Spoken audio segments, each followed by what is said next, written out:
Let's just quickly talk about this project and then we can maybe have a conversation. Next. We were also then commissioned through a competitive tender with a contractor that we went in with. The government had a competitive tender for a project to build the new headquarters for the Bank of Ghana. The Bank of Ghana's headquarters, if you'd been to the old offices, thinking about all the things that they're dealing with, trying to stabilize our economy and borrow money and also kind of create the status of an economic strength in the world. If you went to their offices, you would be saddened. What was built in the 50s had become dilapidated, half occupied, because it was ridden with so many problems. And so the opportunity to create a new Bank of Ghana project was held as a competitive tender, and the contracting team, Gold Key, won the tender, and we were their local architect for the project. Our idea was very simple. A lot of people proposed very glassy Dubai buildings.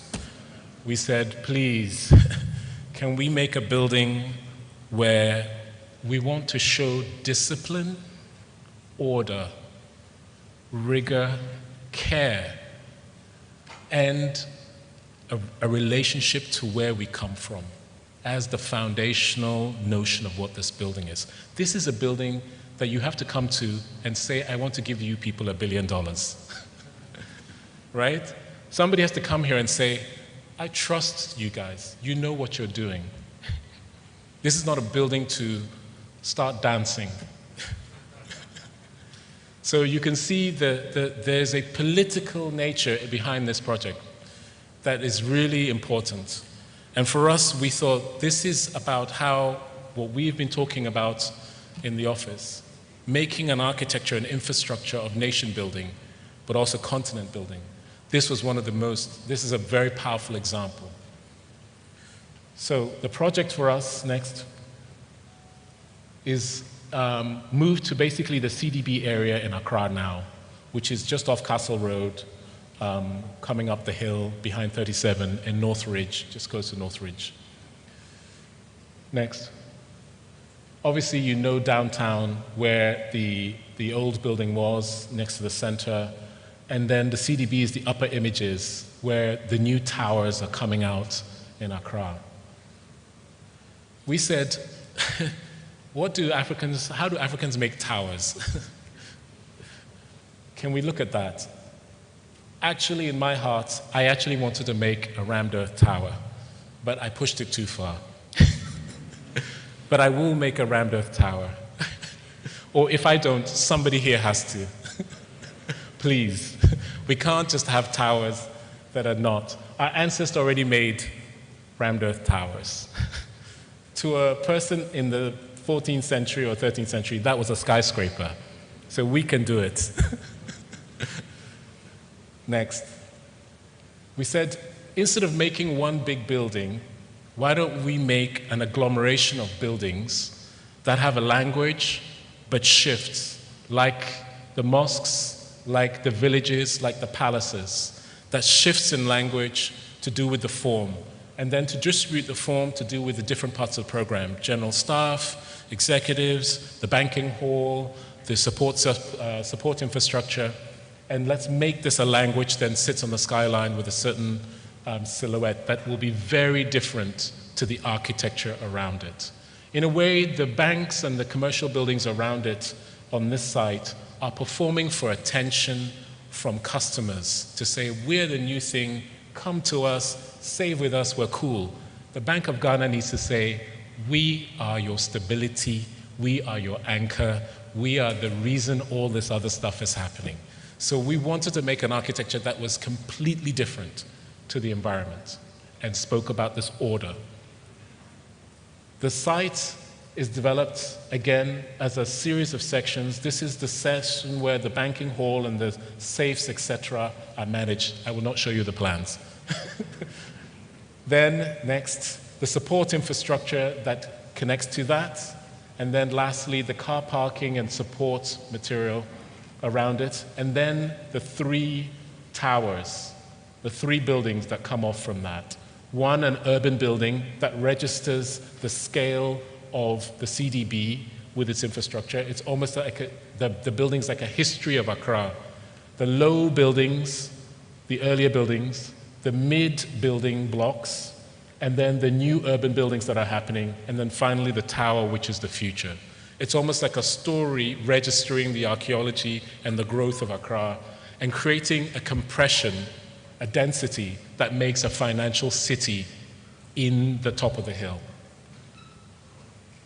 This is the building in its context. So now, yeah, just slow down.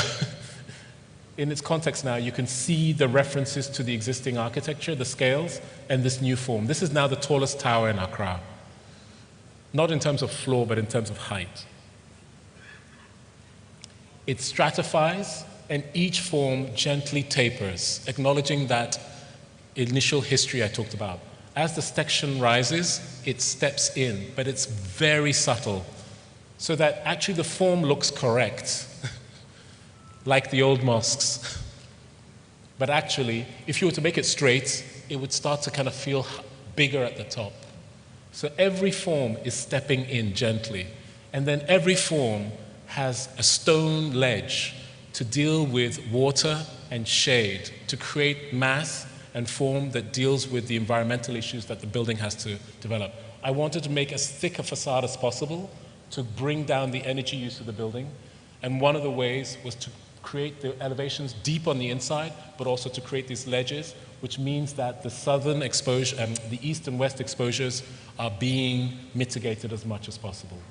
The fourth element is an empty structure, which sits there like a ruin, and it's meant to be basically a space where staff can come and hang out, but also it's the largest auditorium for the bank. The entire staff can go and sit there, and they have discussions under the shade. All the buildings have solar cells on top. This is a Leeds silver or gold, Kofi? Gold. This is the first Leeds gold building in Ghana. So it is, performs, and from an energy point of view, it is sealed. It's, it doesn't have leaks. It's probably the most state-of-the-art building, definitely in the region. I would say in West Africa. Next. And then this is the building as you go around. Next. And then the building from above with its solar array. The smallest building is actually an amenities building, so it's an auditorium conferencing facility. It's not finished yet. It will be finished in the next year or so. Next. The canopy for gathering, with its mirrored ceiling. It's a cross-concrete frame system.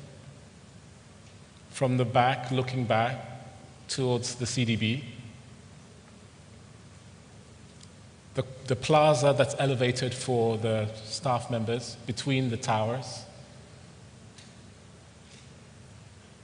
The space between and the planting that's happening, which will grow. The gaps between and the way in which you get these vistas to the city.